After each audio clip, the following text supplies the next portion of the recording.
үйлдвэрчний эвлэлийн ерөнхийлөгчийн үүрэгт ажиллаа улсын хурлын гишүүн Ганбаатар өөрийн хүсэлтээр өгч байгаагаа мэдгдлээ. Өнөөдөр Монголын үйлдвэрчний эвлэлийн холбооны ерөнхий зөвлөл хуралдаж ийм шийдвэр гаргасан байна. Тэрээр Монголын үйлдвэрчний эвлэлийн холбоог өнгөрсөн 6 жилийн хугацаанд удирдахдаа өмчийн барилгаа авч үйлдвэрчний эвлэлийн холбоог санхүүгийн хувьд бүрэн хөл дээр нь зогсоож чаджээ.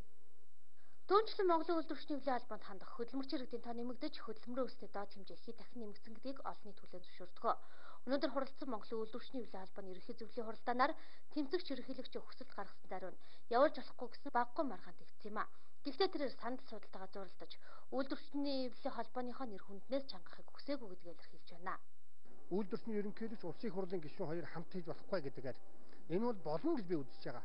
Ягаад гэвэл төрийн бас байгууллагын ерөнхийлөгч биш гишүүн одоо улсын хурлын гишүүн та нар олоод өгдөө байхгүй. Гэхдээ үндсэн хуулийн цэц өнөөдөр тэр намжирсан улс төрийн нөлөөсөн уу яасан уу ямар ч үсэн энийг хэрэг үсгээд автсан. Энэ үед энэ одоо үйлдвэрчний ерөнхийлөгчөөр нь өгөх гэж байгаа гэнлээ авах гэж байгаа гэнлээ цэцээр явж байгаа гэнлээ гэдэг энэ нэг маргаан явагдаад 1-2 жил болох юм бол манай байгууллагад муу. Үндсэн хуулийн цэцэд гомдол гаргасан иргэний шийдвэрээсүүдэн ийм шийдвэрт хүрч байгаа гэлээ. Өмчийн барилгаа авах гэж баггүй тэмцлүүдийг өрнүүлсэн ч гэлээ хамгийн сүүлийнх нь Индира гэх рестораны барилга байсан юм а. Шүүх үйлдвэрчний эвлэлийн холбооны талд шийдвэр гаргасан учраас тэмцэгч ерөнхийлөгчийг нь суудлаас нь огцруулах хүсэлтэй байгаагаа тус компани удирдлагууд үндсэн хуулийн цэцэд хандаж байсан юм а. Ёс зүйн хувьд Монголын үйлдвэрчний холбооныхоо ажлыг амжилттай байлгах үүднээс хоёрдугаарт албан тушаалтайгаа тамхтайгаа зууралдаж байгаа хүн надад ёстой ой гутмаар харагддаг. Би тийм байдалд ормооргүй байна. Миний хамгийн сул тал руу тэд автсан байх шүү дээ. Ингээд Монголын үйлдвэрчний холбооны ерөнхийлөгчийнхөө ажлыг одоо орон тооны одоо ажлыг одоо би өгье. Харин намайг одоо бүр улам их одоо үйлдвэрчнийхөө төлөө зүтгэх боломжоор хангаж өгөөч гэсэн манай хамт олон өнөөдөр хуралдаж одоо хүндэт ерөнхийлөгч гэдэг одоо ийм одоо ажиллаач гэдэг санал тавиад протокол тусгаад ингээд одоо манай ээлжид бас хурлаа хийн. Ингээдлэр би харин одоо бүр зарим хүмүүсийн ач буйнаар чимэгтэй ерөнхийлөгч болоод бүр дэвшчлээ гэж би баярлж байгаа.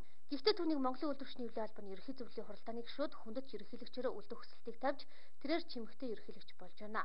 Ноён Ганбаатарын судалт дэлхий очих вэ гэсэн асуудал олон нийтийн анхаарлын төвд байгаа юм а. Би гаднаас нэг ч авчираагүй.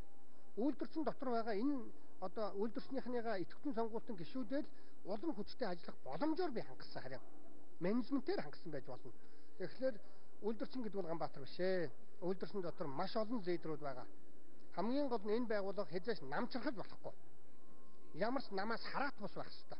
Өнгөрсөн 6 жилийн хугацаанд Монголын үйлдвэрчний эвлэлийн холбоог удирдахдаа гаднаас нэг ч ажилтан нэмж аваагүй гинэ. Анхнаасаа чадварлаг лидерүүд ажиллаж байсан учраас үргэлжлүүлэн ажиллах боловсруучч олон бий гэж байна.